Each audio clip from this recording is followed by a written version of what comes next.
This is Franky Rose's Think Tank. Here's your host, Franky Rose.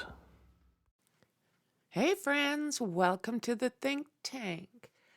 So today for our freaky frickin' Christmas, we're going to talk about a couple back on December 2nd, 2015 that went on their own little spree.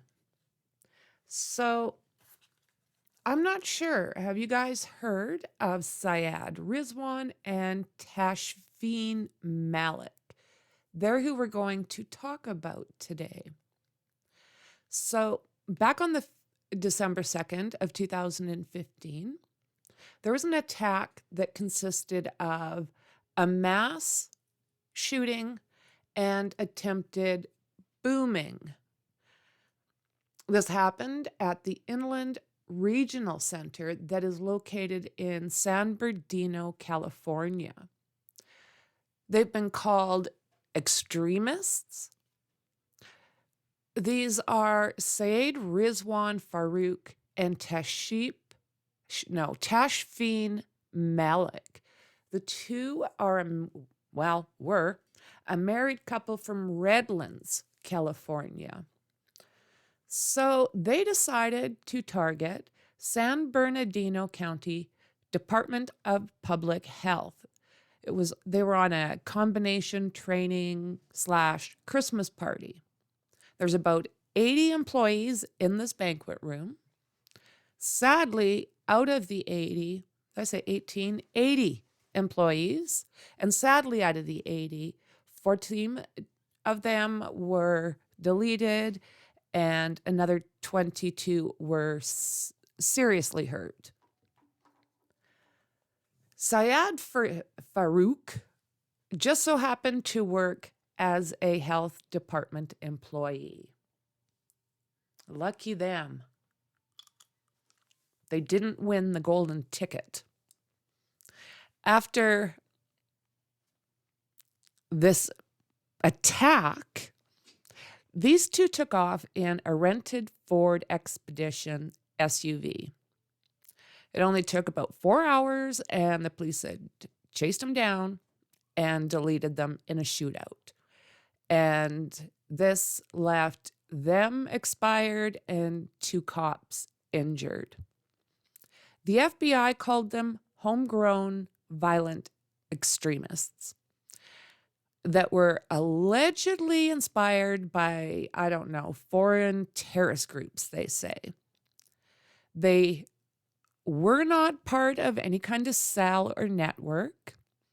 They seem to have become radicalized for many years before this attack happened. So they also said that there's a possibility that they called it poisoned by the internet. They sent pretty scary messages back and forth they were able to find on their phones at a later time.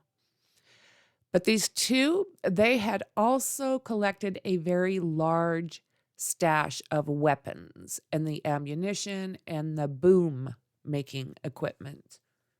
They were prepared and had been preparing. So they said that the attack was the worst mass in the U.S. since Sandy Hook Elementary School back in 2012. And that was the deadliest attack to happen in the U.S. since September 11. They're saying one worse one in California, and that was the McDonald's attacks, I guess. It just seems I don't mean to belittle them, but I don't know how far YouTube's going to let me talk. And some words that happen to be the truth, we can't say. So I apologize. So Farook and Malik had a 6-month-old daughter. They left her with Farook's mother and allegedly told her they were going to a doctor's appointment. On December 2nd, Syed and his bride went to this department function at the Inland Regional Center. The event was a staff meeting and training, like I was saying, as well as Christmas brunch, lunch. And there was about 75 to 80, closer to the 80. Farook had originally gotten there about 8:30 that morning, and then he left about 10:30 that morning. When he left, he had left a backpack on one of the tables. Syed's coworkers said that he had been quiet, mostly on his phone. And yeah, they just figured he'd be back. So at 10:58, Farook and Malik armed themselves with multiple types of semi-auto weapons and started to open fire outside of the building, where they deleted 2 people. Syed Farook went into the building first, and he started using those weapons, and right behind him was his bride, Malik. They had put on ski masks and black tactical gear that held magazines and ammunition, but they did not have on bulletproof vests. They say it only took them around 3 minutes, and in that time, they had probably fired more than 100 bullets. During the shooting, many people were able to escape and hide themselves. Some continued to hide under tables or hide in bathrooms, closets, cupboards, anywhere they could, right? And what he started doing was anything that made a sound, he would shoot. So one journalist said that he was told by a witness that they seemed to recognize Farook's voice. And others were saying that they knew that the other person was a female because she was not a man's size. She was tiny. So then they left 3 booms that connected to one another in the Inland Regional Center, left inside of that backpack that Syed had left in the morning. They were described as pipe type, made with Christmas lights tied together, and a remote-controlled car turned on.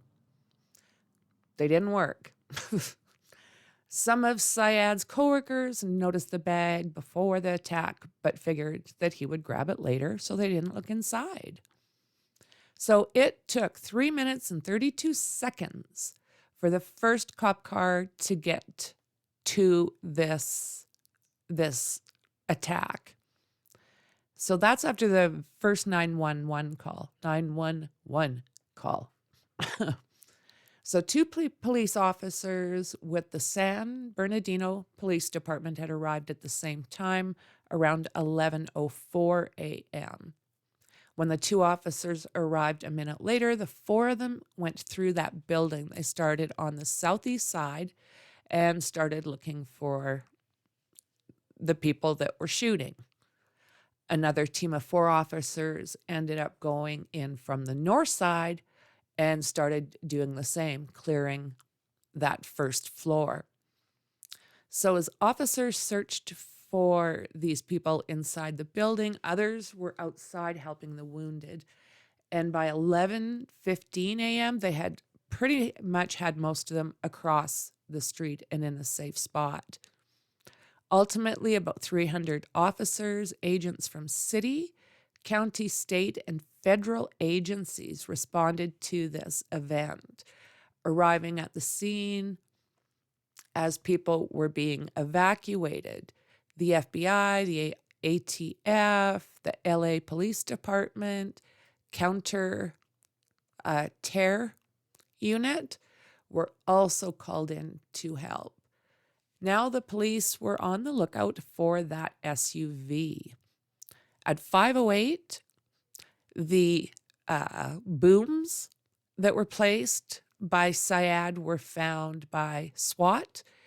They were later detonated one at a time by the boom squad, the U.S. Department of Homeland Security. They had sent a Pilatus PC-12 surveillance aircraft that was circling above looking for that vehicle. So a witness gave Farook's name to the cops, who quickly found out that he had rented a black Ford Expedition L SUV 4 days before the attacks, based on information provided by one of Farook's neighbors. 2 plainclothes investigators went to their Redlands home on North Center Street. They seen Farook's vehicle leaving the house, and the chase started. They were on the freeway by 3:19 p.m. At least one fake boom, a metal pipe with cloth made to look like a boom, was thrown at the police during this chase. The vehicle exited the freeway onto North Tippecanoe, I love that name, Avenue, and actually stopped at a stoplight where a pursuing officer observed the perpetrators putting on tactical vests and equipment and equipping themselves with larger weapons. The SUV then continued onward towards East San Bernardino Avenue and entered into a neighborhood area where the attackers in the back seat, now known to be Malik, started shooting at the police through the back window. At 3:09:22, the SUV stopped in a neighborhood about a little over a mile and a half from where these attacks first started. The 2 of them continued to shoot at the police from inside of that vehicle.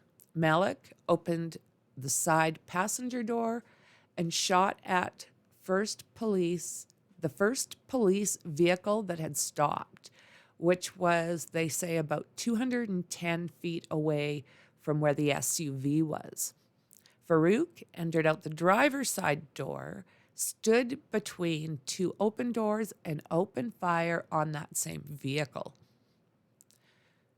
So as more cops circled, Farook walked across the street towards some of the homes while he continued to shoot, pinning officers behind their cars. He planned to shoot the sheriff's deputy, who was the first stopped.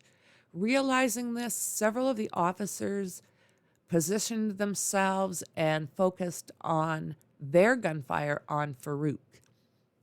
One police officer eventually got him in the right side, allowing for others to also shoot, and he fell to the ground after being shot several times in the legs and upper body.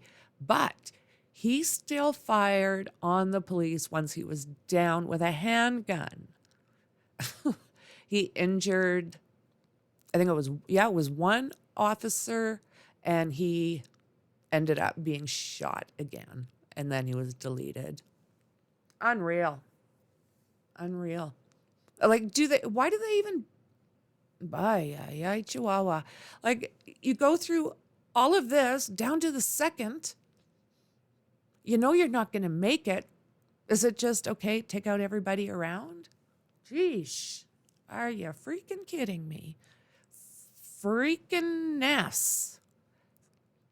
Merry FREAK-NESS. So let's see here. Okay, so the last shooting Okay, let's go back. Officers then fired on the SUV as Malik continued.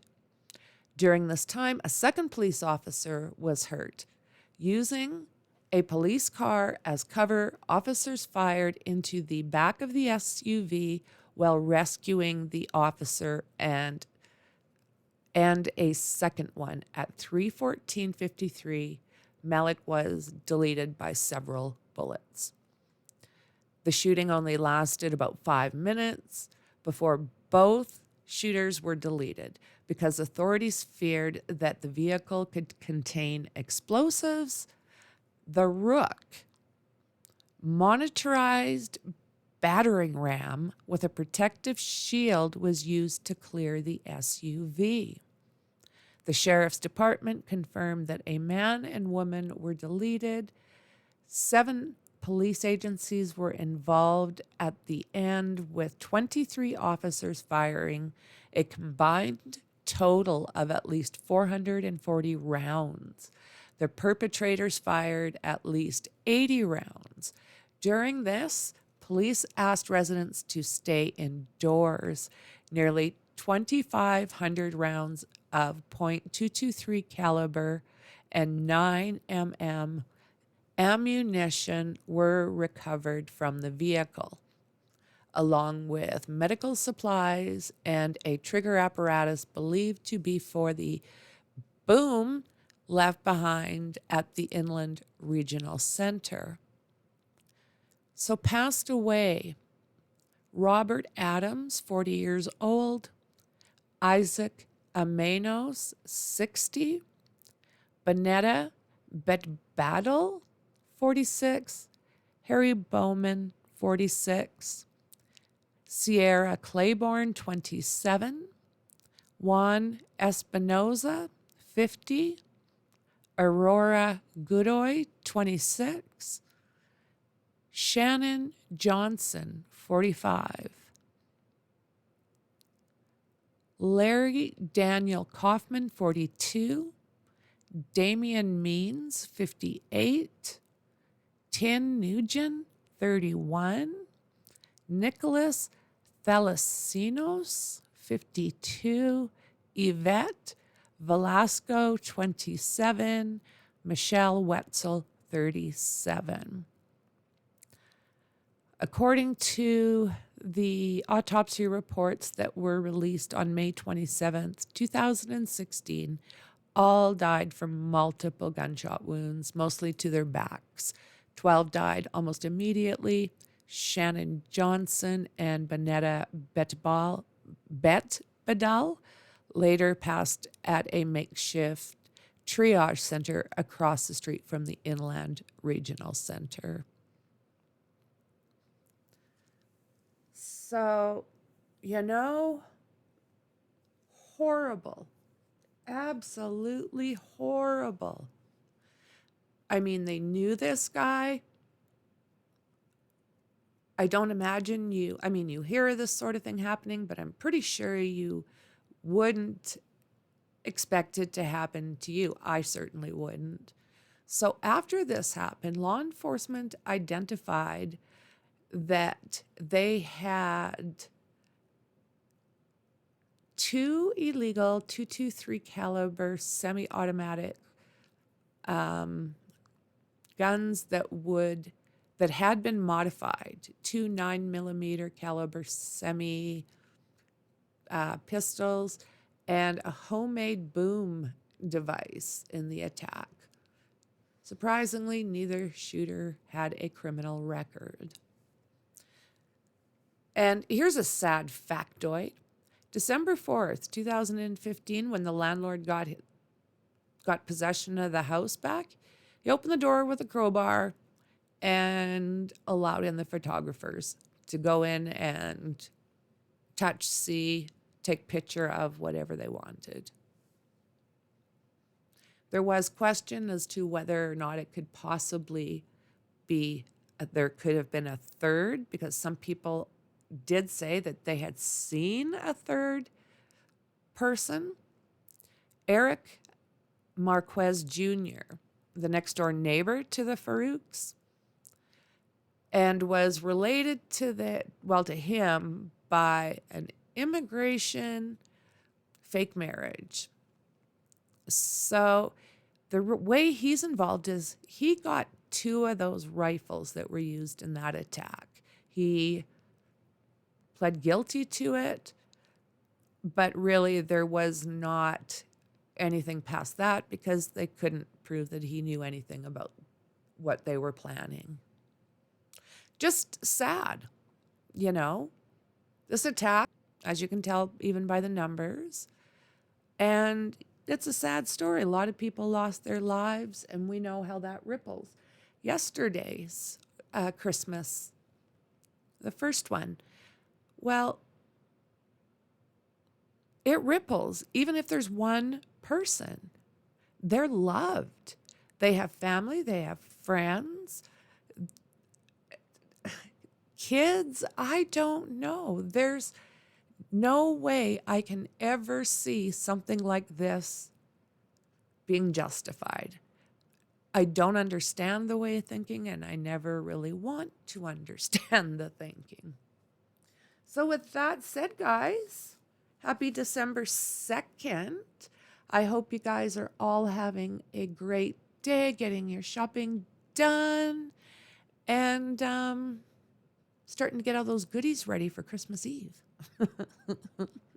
So thanks, everybody. As always, I appreciate you, and I'll see you guys in the next one. Bye.